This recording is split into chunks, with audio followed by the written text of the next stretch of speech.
Assalamualaikum warahmatullahi wabarakatuh. Perkenalkan, nama saya Jendra Nalone, kelas MPI 5C, jurusan Manajemen Pendidikan Islam.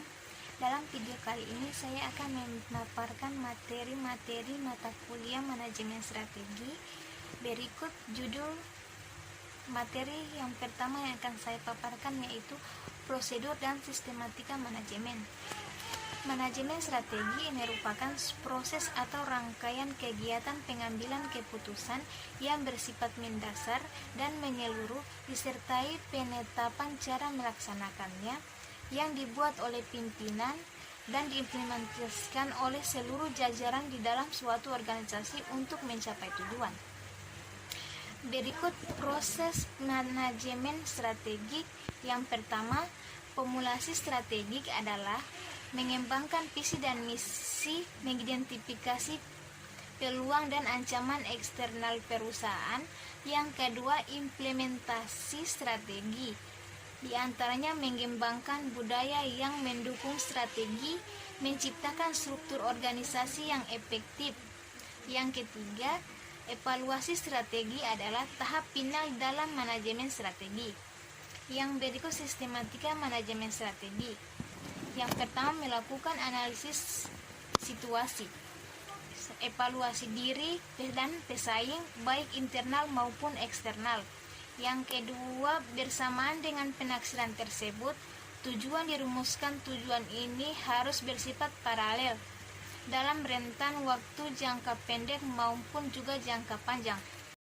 Selanjutnya, materi berikut yang berjudul monitoring dan evaluasi strategi dalam pendidikan. Poin pertama, pengertian monitoring dan evaluasi. Monitoring adalah proses rutin pengumpulan data dan pengukuran kemajuan atas objektif program atau memantau perubahan. Sedangkan evaluasi adalah suatu proses sistematik untuk mengetahui tingkat keberhasilan suatu program. Berikut tujuan umum evaluasi pendidikan. Yang pertama, untuk merangsang kegiatan peserta didik dalam menempuh program pendidikan, untuk mencari dan menemukan faktor-faktor yang berhasil dan ketidakberhasilan peserta didik dalam mengikuti program pendidikan. Yang berikut konsep manajemen strategi. Strategi selalu memberikan sebuah keuntungan, sehingga apabila terus manajemen yang dilakukan oleh strategi atau organisasi gagal menciptakan keuntungan bagi organisasi tersebut, maka dapat dikatakan manajemen tersebut bukan manajemen strategi. Peran manajemen strategi dapat diimplementasikan dalam suatu organisasi, maka setiap unit atau bagian yang ada dalam organisasi tersebut dapat melaksanakan tugas dan tanggung jawabnya sebaik mungkin. Esensi manajemen strategi dalam pengembangan daya saing organisasi: yang pertama, pertumbuhan berkelanjutan; yang kedua, berpikir strategi; dan yang ketiga, manajemen strategi atau evaluasi strategi.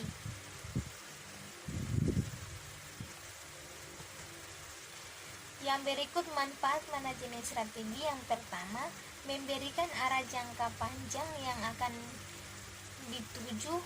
Yang kedua, membantu organisasi beradaptasi pada perubahan-perubahan yang terjadi. Dan yang ketiga, membuat satu organisasi menjadi lebih efektif. Keempat, mengidentifikasi keunggulan komparatif suatu organisasi dalam lingkungan yang semakin beresiko. Yang berikut aktivitas pembuatan strategi yang semakin beresiko. Dan yang berikut keterlibatan anggota organisasi dalam pembuatan strategi akan lebih memotivasi mereka pada tahap pelaksanaan. Dan yang terakhir, aktivitas yang tumpang tindih akan kurang. Yang selanjutnya, tahap-tahap dalam manajemen strategi. Yang pertama, perumusan strategi, pelaksanaan strategi, dan yang terakhir, evaluasi strategi. Selanjutnya, materi berikut yang berjudul perumusan visi dan misi pendidikan. Visi merupakan gambaran tentang masa depan atau futur yang realistik dan ingin diwujudkan dalam kurun waktu tertentu. Visi adalah pernyataan yang diucapkan atau ditulis hari ini, yang merupakan proses manajemen saat ini yang menjangkau masa yang akan datang. Yang berikut, Hacks dan Maljuk dalam Akdom menyatakan bahwa visi adalah pernyataan yang merupakan sarana untuk yang pertama, mengkomunikasikan alasan keberadaan organisasi dalam arti tujuan dan tugas pokok, dan yang kedua, memperlihatkan framework hubungan antara organisasi dengan stakeholder atau sumber daya, dan yang ketiga, menyatakan sasaran utama kinerja organisasi dalam arti pertumbuhan dan perkembangan. Yang berikut, misi adalah pernyataan mengenai hal-hal yang harus dicapai organisasi bagi pihak-pihak yang berkepentingan di masa yang akan datang. Kriteria visi dan misi pendidikan yaitu pertama, rumusan singkat, padat dan mudah diingat. Yang kedua, bersifat inspiratif dan menantang untuk mencapainya. Dan yang terakhir, menarik bagi seluruh anggota organisasi dan pihak-pihak yang terkait. Yang berikut, kriteria misi. Rumusan misi yang baik mempunyai kriteria sebagai ciri-ciri berikut. Yang pertama, rumusan sejalan dengan misi satuan organisasi atau satuan kerja. Yang kedua, rumusan jelas dengan bahasa yang lugas. Yang ketiga, rumusan menggambarkan pekerjaan atau fungsi yang harus dilaksanakan. Yang berikut dapat dilaksanakan dalam jangka panjang. Dan yang terakhir, memungkinkan untuk perubahan atau menyesuaikan dengan perubahan misi. Dalam merumuskan visi misi dan tujuan, ada beberapa hal yang harus dijadikan pertimbangan. Antara lain, dalam merumuskan visi misi harus mempertimbangkan visi harus dapat memberikan panduan atau arahan dan motivasi. Yang visi harus disebarkan di kalangan anggota organisasi. Dan yang ketiga, visi harus digunakan untuk menyebarluaskan keputusan dan tindakan organisasi yang penting. Dan yang terakhir, visi mencerminkan dorongan, inspirasi, semangat, dan komitmen warga sekolah dan sekitarnya. Yang berikut materi selanjutnya yang berjudul Formulasi Strategi Lembaga Pendidikan dalam Upaya Peningkatan Mutu. Mutu pendidikan dapat dilihat dari dua sisi. Yang pertama, dari segi normatif dan segi deskriptif. Komponen-komponen mutu pendidikan: yang pertama, kesiapan dalam motivasi siswa. Kedua, kemampuan guru profesional. Dan yang ketiga, kurikulum. Yang keempat, sarana atau prasarana. Yang kelima, partisipasi masyarakat. Berikut strategi mutu pendidikan. Yang pertama, perbaikan secara terus-menerus, menentukan standar mutu, perubahan kultur. Berikut, perubahan organisasi. Dan yang terakhir, mempertahankan hubungan dengan pelanggan. Yang berikut materi selanjutnya yang berjudul Analisis Lingkungan Internal dan Eksternal. Analisis lingkungan internal perusahaan merupakan analisis yang berguna dalam mengidentifikasi kekuatan dan kelemahan suatu perusahaan atas dasar sumber daya dan kapabilitas yang dimilikinya. Tujuan analisis lingkungan adalah untuk dapat mengerti dan memahami lingkungan organisasi sehingga manajemen akan dapat melakukan reaksi secara tepat terhadap setiap perubahan. Selain itu, agar manajemen mempunyai kemampuan merespon berbagai isu kritis mengenai lingkungan yang mempunyai pengaruh yang cukup kuat terhadap perusahaan. Analisis lingkungan eksternal merupakan faktor penting yang perlu dikaji dalam penentuan pengambilan keputusan. Teori manajemen strategi mengatakan bahwa faktor-faktor lingkungan yang mempengaruhi terhadap pengambilan keputusan strategi tentang arah yang hendak ditempuh dapat dikategorikan dalam dua kategori, yaitu faktor eksternal atau yang jauh dan faktor eksternal yang dekat. Faktor eksternal yang jauh, faktor-faktor lingkungan eksternal yang jauh pada intinya merupakan faktor-faktor yang bersumber dari luar organisasi dan biasanya timbul terlepas dari situasi operasional yang dihadapi oleh perusahaan yang bersangkutan, akan tetapi mempunyai dampak pada proses manajerial dan operasional dalam organisasi. Yang berikut faktor eksternal dekat mempunyai dampak langsung pada operasionalisasi berbagai strategi dan kebijaksanaan suatu perusahaan. Kaitan erat tersebut bukannya hanya karena adanya suasana kompetitif dalam suatu usaha, akan tetapi juga berkaitan dengan peluang yang dapat dimanfaatkan khususnya dalam perolehan sumber dana dan sumber daya yang diperlukan dan dalam memasarkan produk yang dihasilkan. Yang berikut materi selanjutnya yang berjudul Assessment of Product Market. Secara umum, asesmen dapat diartikan sebagai proses untuk mendapatkan informasi dalam bentuk apapun yang dapat digunakan untuk dasar pengambilan keputusan tentang siswa yang menyangkut kurikulumnya, program pembelajaran maupun kebijakan sekolah. Tujuan asesmen ada 3, yaitu penyaringan, pengalihtanganan, dan klarifikasi. Produk marketing merupakan serangkaian proses yang dilakukan untuk memasarkan produk atau mengenalkan produk kepada masyarakat dengan berbagai cara. Konsep dasar marketing terbagi 4, yaitu produksi, produk konsumen, pemasaran, dan penjualan. Selanjutnya, materi yang berjudul Lingkungan Kompetitif dan Analisis Perencanaan Biaya Strategi. Lingkungan kompetitif terbagi menjadi 3 sistem. Yang pertama, sistem yang kompleks dan sulit mengakibatkan ketidakpastian lingkungan. Yang kedua, sekumpulan sumber daya yang terkait dengan sumber-sumber lain sehingga organisasi harus menciptakan strategi agar bisa bertahan. Yang ketiga, perubahan-perubahan yang dramatis sehingga dapat mempengaruhi eksistensi suatu organisasi.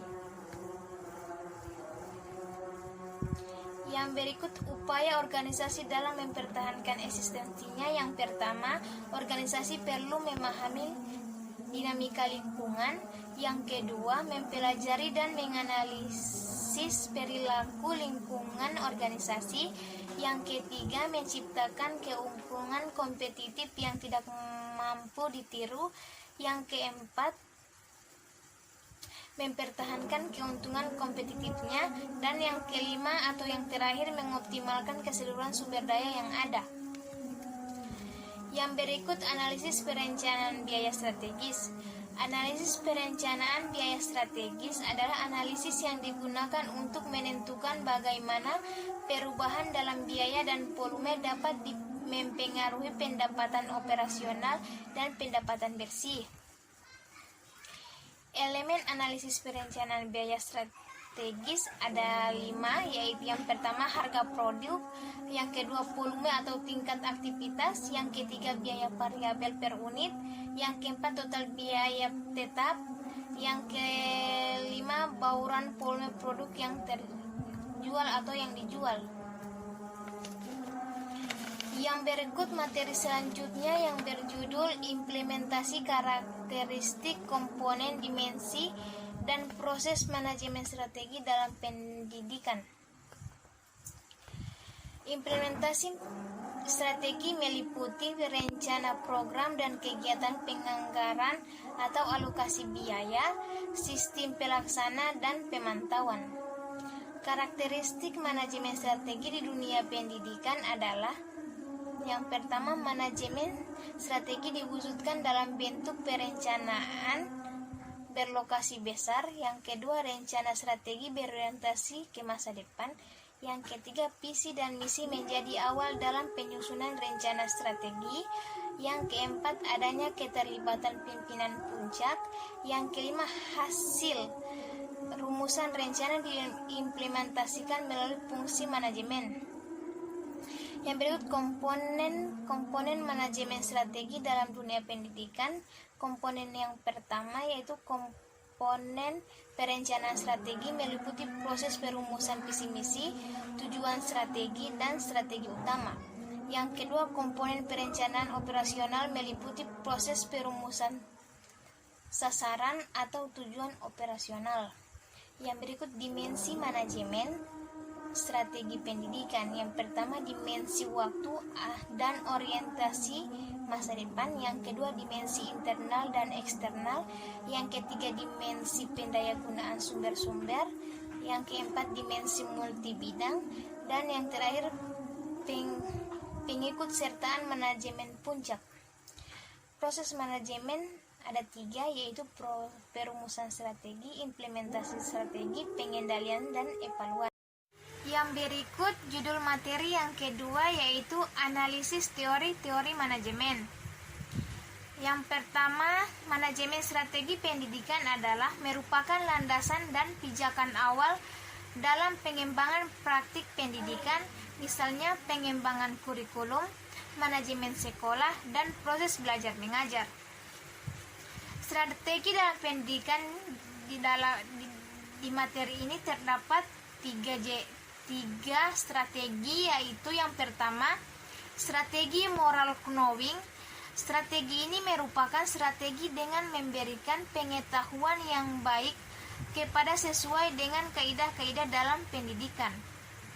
Yang kedua, strategi moral modeling merupakan yang dimana guru menjadi sumber nilai yang bersifat hidden kurikulum sebagai sumber referensi utama. Dan yang terakhir, strategi moral feeling and loving, yaitu lahirnya moral berawal dari mindset atau pola pikir. Yang berikut analisis teori dalam pendidikan manajemen, yaitu dalam analisis teori manajemen pendidikan terdapat 2 teori, yakni teori pedagogik dan teori andragogik. Kedua teori ini memberikan kompas pada manajemen pendidikan untuk memenuhi kebutuhan peserta didik. Berikut materi selanjutnya yang berjudul evaluasi manajemen strategi dalam meningkatkan mutu pendidikan. Manajemen strategi merupakan proses manajemen terhadap strategi yang meliputi tahapan-tahapan perumusan, pengimplementasian, dan pengevaluasian, serta mempersiapkan serangkaian langkah sebagai strategi alternatifnya, yang didasarkan pada analisis untuk menentukan faktor-faktor strategisnya, yang mana semua proses tersebut berjalan di seluruh tingkat hierarki dalam organisasi tersebut.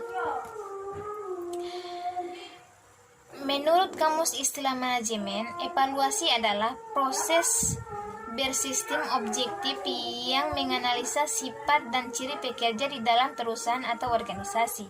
Kemudian evaluasi mempunyai 2 fungsi, yaitu fungsi formatif dan fungsi sumatif. Evaluasi manajemen strategi dalam meningkatkan mutu pendidikan merupakan suatu metode peningkatan mutu yang bertumpu pada lembaga itu sendiri. Mengaplikasikan sekumpulan teknik berdasarkan pada ketersediaan data kuantitatif dan kualitatif dan pemberdayaan semua komponen lembaga pendidikan untuk secara bersinambungan meningkatkan kapasitas dan kemampuan organisasi guna memenuhi kebutuhan peserta didik dan masyarakat. Proses evaluasi manajemen strategi dalam meningkatkan mutu pendidikan terbagi 3 tahap. Yang pertama, memonitoring seluruh hasil dari perencanaan dan pelaksanaan. Yang kedua, mengukur kinerja individu dan madrasah. Pengukuran penggunaan untuk menilai kinerja tergantung pada bagaimana unit organisasi akan dinilai dan bagaimana sasaran akan dicapai. Dan yang ketiga, mengambil langkah perbaikan. Selanjutnya, materi yang berjudul manfaat manajemen strategi dalam pendidikan. Menurut Grenly, manfaat manajemen dalam pendidikan yang pertama memungkinkan untuk identifikasi, yang kedua memberikan dengan objektif atas masalah manajemen, yang ketiga mempresentasikan kerangka kerja untuk aktivitas kontrol dan koordinasi yang lebih baik, yang keempat meminimalkan efek dari kondisi dan perubahan yang jelek. Yang berikut memungkinkan agar keputusan besar dapat mendukung dengan lebih baik. Yang berikut memungkinkan alokasi waktu dan sumber daya lebih efektif. Selanjutnya menciptakan kerangka kerja dan membantu mengintegrasikan perilaku individu ke dalam usaha bersama. Dan yang terakhir memberikan tingkat kedisiplinan dan formalitas. Selanjutnya materi yang berjudul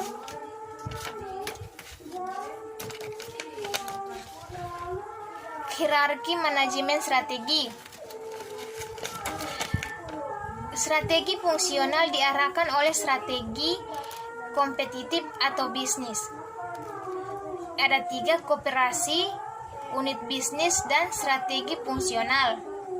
Kompetitif Porter, pendekatan Porter didasarkan atas analisis 5 kekuatan pesaing. Tekanan pesaing mencakup yang pertama ancaman pendatang baru, yang kedua daya tawar menawar pemasok, yang ketiga daya tawar menawar pembeli, dan yang keempat daya tawar produk pengganti, dan yang terakhir persaingan antar pesaing. Berikut manfaat manajemen strategi dalam pendidikan. Yang pertama, memberikan arah jangka panjang. Yang kedua, membantu organisasi atau perusahaan. Dan yang ketiga, menjadikan organisasi atau perusahaan menjadi efektif. Yang terakhir, mengidentifikasi keunggulan kooperatif suatu organisasi. Yang terakhir, penerapan manajemen strategi dalam perusahaan atau organisasi. Ada 2, yaitu strategi manajemen keuangan dan strategi manajemen sumber daya manusia. Materi selanjutnya berjudul tahap-tahap dalam manajemen strategi. Ada 5. Yang pertama, perumusan strategi. Yang kedua, pelaksanaan strategi. Yang ketiga, evaluasi strategi. Yang keempat, menetapkan tujuan strategi. Yang kelima, menurunkan strategi. Selanjutnya, materi yang berjudul balance scorecard terhadap implementasi manajemen berbasis sekolah atau yang disebut MBS. Penerapan model MBS di AS menurut Mohrman ternyata dapat meningkatkan kualitas belajar mengajar karena adanya mekanisme pengambilan keputusan yang efektif dan lebih cepat sehingga mendorong kinerja baru sebagai motivasi berprestasi kepala sekolah dalam melakukan tugasnya selagi manajer sekolah. Selanjutnya, praktik MBS di Indonesia. Dalam Undang-Undang Republik Indonesia Nomor 22 Tahun 1999 tentang pemerintahan daerah disebutkan bahwa wujud otonomi daerah dapat dalam melaksanakannya adalah otonomi yang luas, nyata, dan bertanggung jawab.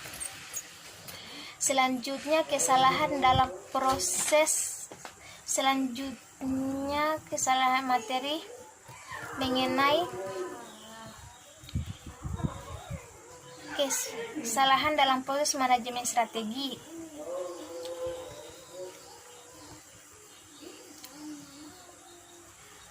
Menurut Chandler, strategi merupakan alat untuk mencapai tujuan perusahaan dalam kaitannya dengan tujuan jangka panjang, program tindak lanjut, serta prioritas alokasi sumber daya. Selanjutnya, menurut Stephanie Kamarus, strategi adalah suatu proses penentuan rencana para pemimpin puncak yang berfokus pada tujuan tingkat panjang organisasi yang disertai penyusunan suatu cara untuk upaya bagaimana agar tujuan tersebut dapat tercapai. Manajemen strategi adalah proses atau rangkaian aktivitas pengambilan keputusan yang sifatnya mendasar dan menyeluruh, disertai dengan penempatan cara pelaksanaannya agar dibuat oleh pimpinan organisasi dan implementasikan oleh seluruh jajaran di dalam organisasi tersebut untuk mencapai tujuan. Kesalahan dalam proses manajemen strategi saat sedang dipraktikkan terdapat dua kategori penting. Kesalahan-kesalahan dapat terjadi, yaitu kesalahan ditimbulkan dari cara bagaimana strategi itu digunakan, deskripsi, ketidakmampuan berpikir secara strategis, ketidaktepatan penggunaan pada tingkatan manajemen, terlalu menekankan pada bentuk dan prosedur, terpisah dari lingkungan cukup untuk mencapai waktu jangka pendek, ketidaksepatan menggunakan sumber daya. Yang kedua, desain, ketidakmampuan prediksi perubahan atau masalah lingkungan eksternal, deskripsi perkembangan inovasi produk jasa baru, perubahan peraturan pemerintah, perubahan iklim, kekurangan dan kelangkaan bahan baku, perubahan referensi dan selera konsumen, kehadiran pesaing baru atau perubahan kemampuan untuk pesaing. Selanjutnya, materi terakhir yaitu yang berjudul tujuan manajemen strategi dalam pendidikan. Strategi merupakan proses atau rangkaian kegiatan pengambilan keputusan yang bersifat mendasar dan menyeluruh disertai ketetapan cara pelaksanaan. Tujuan manajemen strategi pendidikan, yaitu tujuan utamanya manajemen strategi adalah untuk mencapai pengertian dan komitmen dari semua eksekutif maupun pelaksanaan lembaga pendidikan.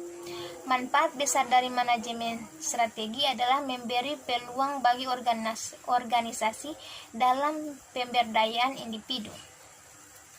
Baik, itulah pemaparan dari saya. Sekian dari saya, wabillahi taufiq wal hidayah. Wassalamualaikum warahmatullahi wabarakatuh. Yang berikut materi saya yang keempat yang berjudul operasional strategi sekolah.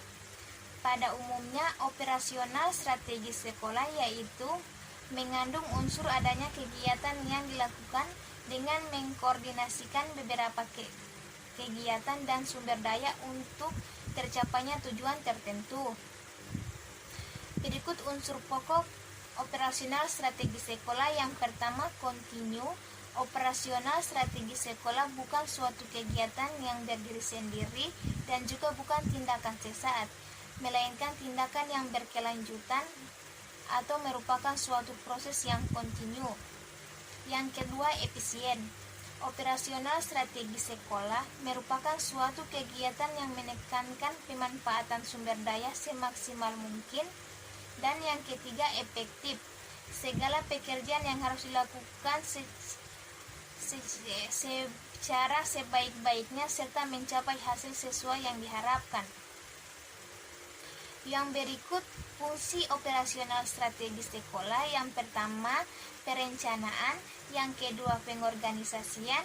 Yang ketiga, penggerakan. Dan yang keempat, pengendalian. Dan terakhir, proses transformasi.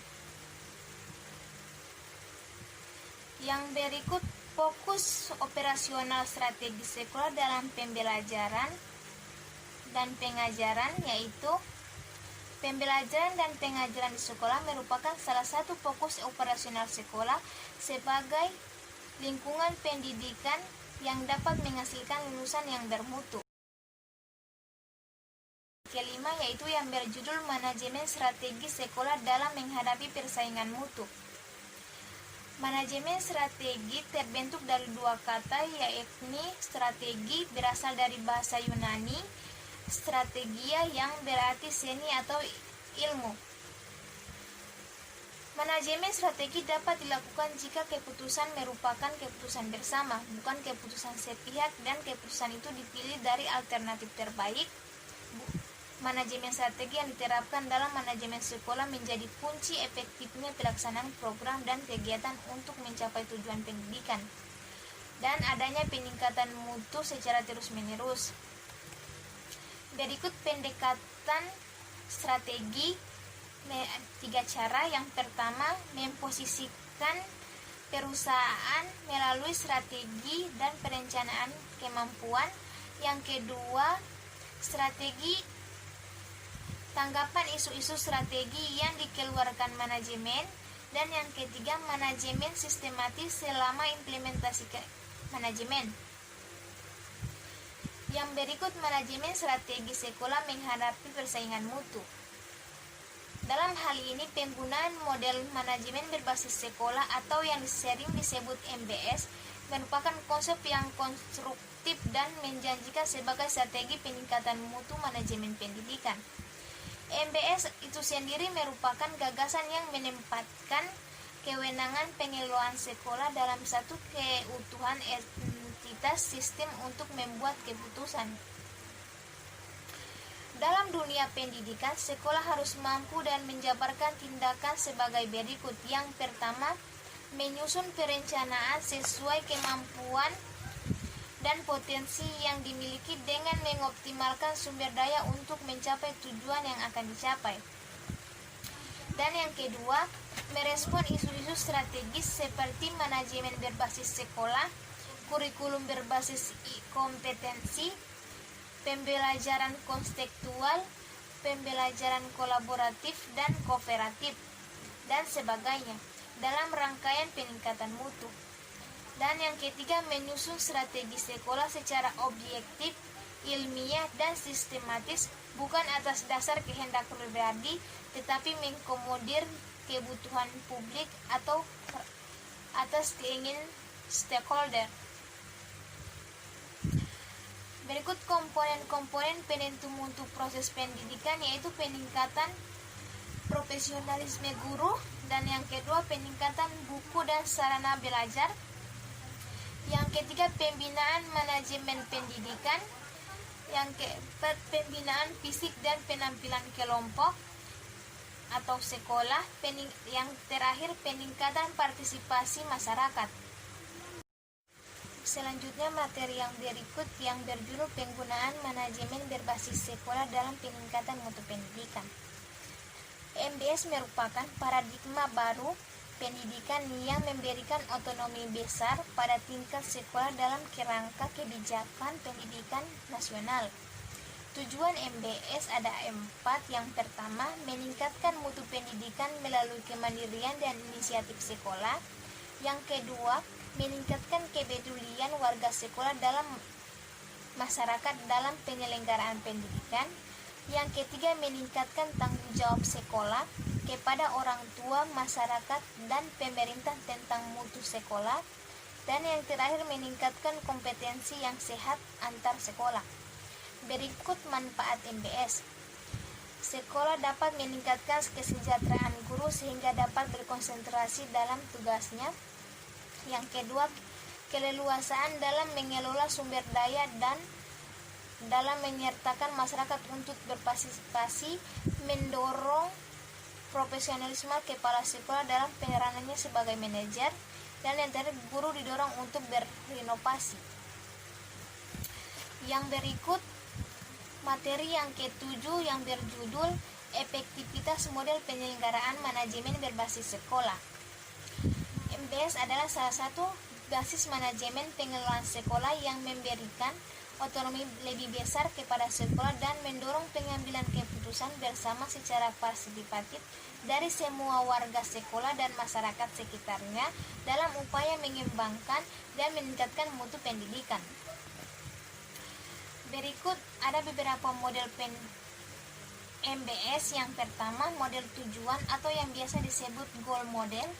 Yang berikut model sumber daya masukan, dan yang ketiga model proses, keempat model kepuasan, kelima model legitimasi, keenam model ketidakefektifan, dan keenam model pembelajaran organisasi, dan yang terakhir model manajemen mutu total. Berikut tahap-tahap pelaksanaan MBS. Yang pertama, melakukan sosialisasi. Yang kedua, memperbanyak mitra sekolah. Yang ketiga, merumuskan kembali aturan sekolah. Yang keempat, menerapkan prinsip-prinsip tata kelola yang baik. Dan yang mengklarifikasi fungsi dan aspek manajemen sekolah. Yang berikut, meningkatkan kapasitas sekolah. Dan selanjutnya, mendistribusikan kewenangan dan tanggung jawab. Terakhir, menyusun rencana pengembangan sekolah. Selanjutnya, materi berikut yang berjudul peran dan partisipasi masyarakat terhadap sekolah. Masyarakat merupakan sumber daya pendidikan yang tiada bandingnya bagi satuan pendidikan. Peran masyarakat terhadap sekolah. Yang pertama, masyarakat berperan serta dalam mendirikan dan membiayai sekolah. Yang kedua, masyarakat berperan dalam mengawasi pendidikan.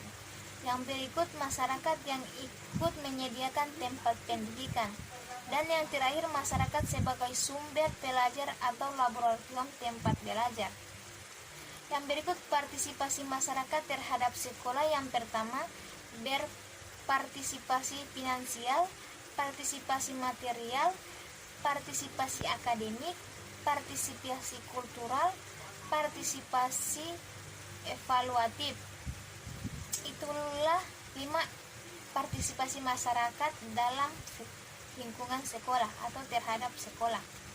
Berikut materi selanjutnya yang berjudul perumusan sasaran jangka panjang dan strategi induk sekolah.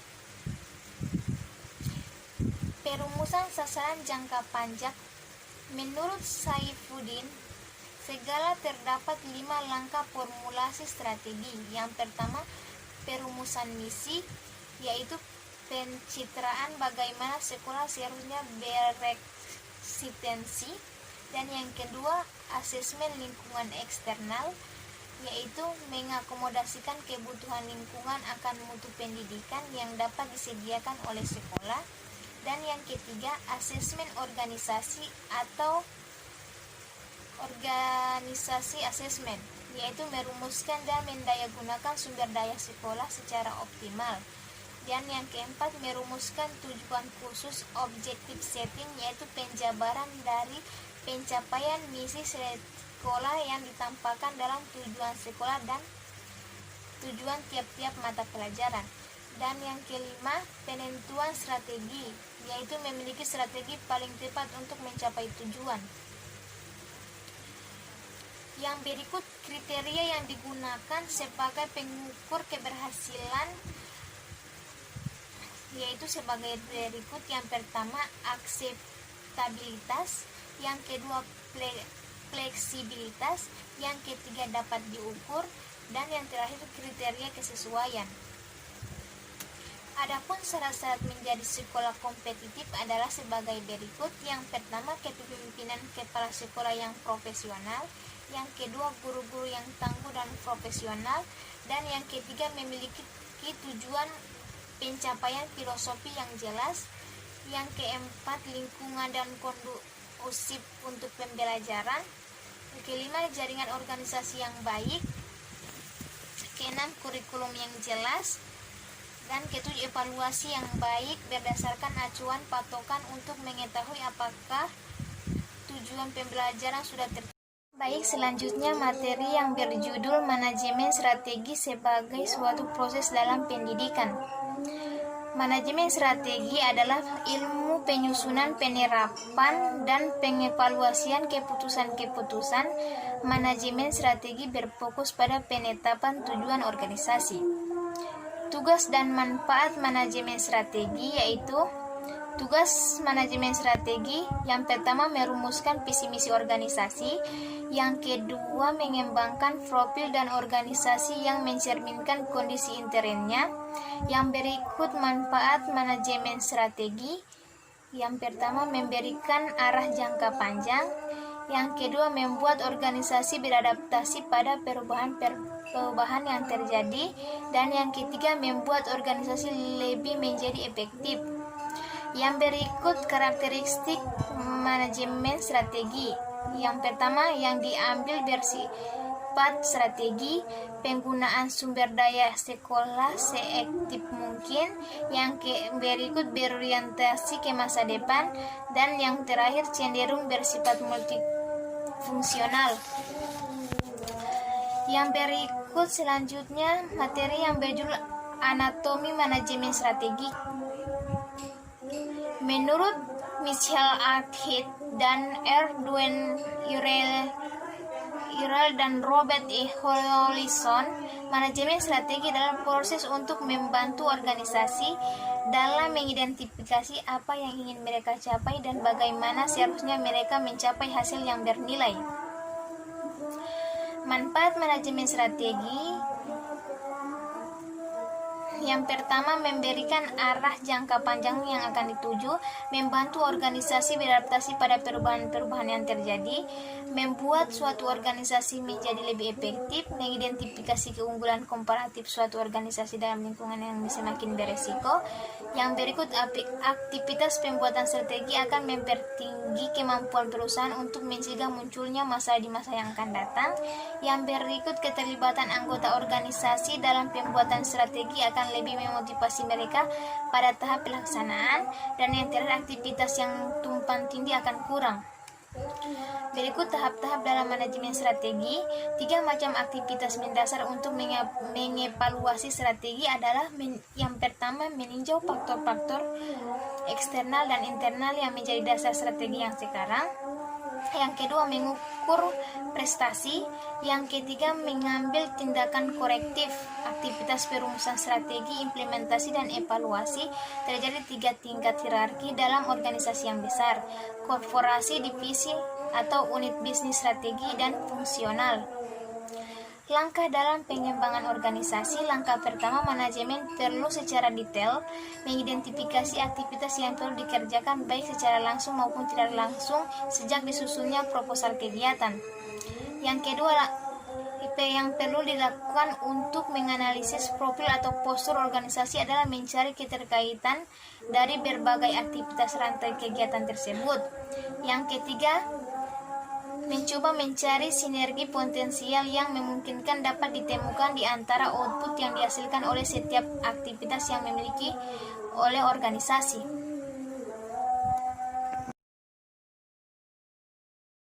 Judul materi yang selanjutnya yaitu evolusi konsep manajemen strategi. Manajemen strategi adalah proses untuk membantu organisasi dalam mengidentifikasi apa yang ingin mereka capai dan bagaimana seharusnya mereka mencapai hasil yang bernilai. Biasanya peranan manajemen strategi semakin banyak diakui pada masa saat ini dibanding masa sebelumnya.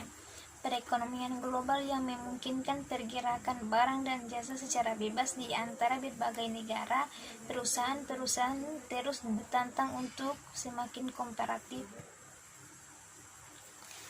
Manfaat manajemen strategi. Yang pertama, memberikan arah jangka panjang yang akan dituju.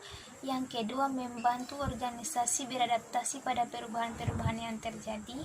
Yang ketiga, membuat suatu organisasi menjadi efektif. Yang berikut, mengidentifikasi keunggulan komparatif suatu organisasi dalam lingkungan yang semakin beresiko. Yang berikut, aktivitas pembuatan strategi akan mempertinggi kemampuan perusahaan untuk mencegah datangnya masalah di masa yang akan datang. Evolusi konsep manajemen strategi. Yang pertama, strategi sebagai rencana besar organisasi untuk mengatasi tantangan saat ini dan sekaligus mencapai keberhasilan visi dan misi organisasi di masa yang akan datang. Yang kedua, organisasi merupakan manajemen strategi menjawab perubahan dunia dalam rangka meningkatkan kemampuan daya saing untuk meraih keberhasilan di masa yang akan datang. konsep manajemen strategi, Samuel dan Paul J. Peter mendefinisikan manajemen strategi sebagai suatu proses interaktif dalam mencapai keseluruhan tujuan organisasi secara tepat dengan menyesuaikan kondisi lingkungannya. Tahap-tahap dalam manajemen strategi meliputi menganalisis kinerja lingkungan internal dan eksternal. Yang kedua, membina pimpinan organisasi atau misi dan objektivitas. Yang berikut merumuskan strategi organisasi, mengimplementasikan strategi, dan menetapkan strategi pengawasan. Tahapan perkembangan konsep. Tahap 1, anggaran dan pengawasan keuangan. Tahap ini menggunakan anggaran sebagai alat perencanaan dan pengendalian. Tahap yang kedua, perencanaan jangka panjang. Dan tahap yang ketiga, perencanaan strategis bisnis. Dan tahap yang keempat, perencanaan strategi perusahaan. Serta yang terakhir, tahap kelima, manajemen strategi. Perencanaan strategi diintegrasikan bukan hanya dalam subsistem administrasi semata. Selanjutnya, materi yang berjudul konsep manajemen strategi pendidikan. Strategi pendidikan merupakan suatu pendekatan yang sistematik dalam penyelenggaraan programnya untuk mencapai tujuan sekolah. Perumusan visi dan misi, asesmen lingkungan eksternal, proses formulasi sebagai berikut. Yang pertama, visi dan misi sekolah. Visi sekolah adalah sebuah agenda tujuan sebagai prestasi yang harus dicapai dalam aktivitas sekolah. Sedangkan misi sekolah yaitu aspirasi kepala sekolah, guru, tenaga kependidikan, dan masyarakat sekolah lainnya yang akan dijadikan elemen fundamental penyelenggaraan program sekolah dalam pandangan sekolah. Yang berikut, tujuan dan target sekolah. Tujuan sekolah dilihat dari manajemen strategi adalah memberikan pengarahan dengan cara menggambarkan keadaan masa akan datang dan menghasilkan kesepakatan umum. Yang berikut, penentuan strategi organisasi sekolah. Ada dua tingkatan dalam strategi organisasi dalam manajemen bisnis. Yang pertama, sosiantal, yaitu bagaimana organisasi bermaksud untuk berfungsi sebagai anggota. Yang kedua, strategi korporatif yang diterapkan dalam manajemen sekolah. Yang berikut, implementasi strategi organisasi manajemen sekolah. Proses implementasi strategi manajemen sekolah meliputi keseluruhan kegiatan manajerial. Baik, selanjutnya materi yang ketiga yang berjudul pelembagaan strategi pendidikan. Poin pertama yaitu struktur organisasi dan pelembagaan pendidikan. Organisasi merupakan wahana yang digunakan untuk mencapai tujuan dan berbagai sasaran, mengembang misi dan mewujudkan suatu strategi melalui berbagai kegiatan operasional. Tipologi struktur organisasi. Dari teori organisasi diketahui bahwa struktur organisasi dimaksudkan untuk mempermudah jalannya koordinasi antara berbagai satuan kerja yang terdapat di dalamnya dan sebagai alat untuk mengawasi tindakan para anggotanya. Yang berikut pada umumnya ada 3 komponen yang harus dipertimbangkan dalam struktur organisasi dan pelembagaan pendidikan, yaitu yang pertama, kompleksitas berbagai aktivitas yang harus dilakukan. Yang kedua, tingkat formalisasi yang berlaku. Dan yang ketiga, penerapan konsep sentralisasi versus desentralisasi dalam kelembagaan yang strategi adanya karyawan yang terampil dan memiliki dedikasi yang tinggi. Yang berikut, peranan kultur organisasi dalam pelembagaan strategi. Yang pertama, mendorong tema-tema kunci, nilai-nilai dominan. Dan yang kedua, mendorong dan menceritakan kembali kisah-kisah legenda atau nilai-nilai inti. Dan yang ketiga, melembagakan praktik yang secara sistematis, memperkuat keyakinan dan nilai-nilai yang diinginkan, dan yang terakhir adaptasi tema budaya umum. Yang berikut pengawasan dan evaluasi dan umpan balik strategi. Suatu strategi dipilih dari sekian banyak alternatif yang telah dianalisis dan dipertimbangkan dengan teliti dan matang serta dilaksanakan dalam satu kurun waktu tertentu. Maksudnya adalah agar satu organisasi berada dalam posisi yang efektif. Nah, pengawasan itu dilakukan untuk mencegah terjadinya kesalahan dalam operasional sehingga kegiatan itu dapat dilaksanakan dengan baik. Yang berikut, pemimpin dalam berstrategi. Yang pertama, kepemimpinan strategi berkenaan dengan penentuan arah perusahaan. Dan yang kedua, kepemimpinan sangat penting di semua tingkat dalam sebuah organisasi. Yang berikut, setiap sasaran yang hendak dicapai harus mempunyai suatu maksud. Dan yang berikut, analisislah langkah apa yang dibutuhkan untuk mencapai sasaran kelembagaan. Yang terakhir, prioritaskan banyak ide yang baik.